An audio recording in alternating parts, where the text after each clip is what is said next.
ខ្ញុំលឺឲ្យស្ទើរតែគ្រប់គ្នាខ្លះថាការរៀនជំនាញ graphic designer ពិបាកចំណែកខ្លះទៀតថាការរៀនជំនាញ design ស្រួលចុះការពិតវាបែបណាហើយនៅក្នុងពេលបច្ចុប្បន្ននេះខ្ញុំក៏ជាមនុស្សម្នាក់ដែលកំពុងតែធ្វើការនៅក្នុងវិស័យ designer នេះម្នាក់ផងដែរសប្តាហ៍ថ្ងៃនេះខ្ញុំកំពុងតែបម្រើការនៅក្នុងស្ថាប័នមួយដែលមានតួនាទីជាអ្នករចនាផ្ទាល់មកហើយខ្ញុំក៏ធ្លាប់ជាអតីតនិស្សិតផ្នែក graphic designer នេះនៅសាកលវិទ្យាល័យនិងនៅសាលាឯកជនផងដែរកាលនោះខ្ញុំមានមិត្តភក្តិម្នាក់គាត់រៀន designer ជាមួយគ្នាហើយពួកយើងស្និទ្ធគ្នាមែនទែនតែនៅពេលបច្ចុប្បន្នគាត់បានផ្លាស់ប្ដូរជំនាញដូចជា3ទៅ4ជំនាញហើយដោយសារតែគាត់បានប្រាប់ថារៀនយូរៗទៅវាលំបាកពេកតែតាមដែលខ្ញុំគិតប្រហែលជានៅពេលចាប់ផ្ដើមរៀនដំបូងគាត់គ្រាន់តែគិតថាជំនាញនេះត្រូវនឹងតម្រូវការជាមួយនឹងទីផ្សារ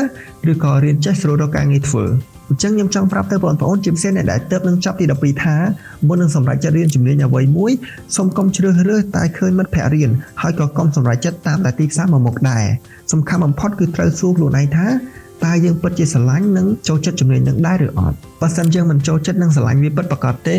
រៀនយូរៗទៅវានឹងចាប់ផ្ដើមពិបាកធ្វើឲ្យយើងធុញទ្រាន់ហើយពេលខ្លះទៀតឈានទៅដល់ការបោះបង់ចោលក៏មានតែបើសិនជាវាជាអ្វីដែលយើងស្រឡាញ់ពិតប្រាកដទោះជួបការលំបាកយ៉ាងណាក៏ដោយយើងនៅតែចង់រៀនចង់អភិវឌ្ឍខ្លួនហើយចង់បន្តរីកចម្រើនជានិច្ចត្រូវចាំថាជំនាញដែលធ្វើយើងមិនងាយហត់មិនមែនជាជំនាញដែលស្រួលទេប៉ុន្តែវាជាជំនាញដែលយើងស្រឡាញ់ពិតប្រាកដ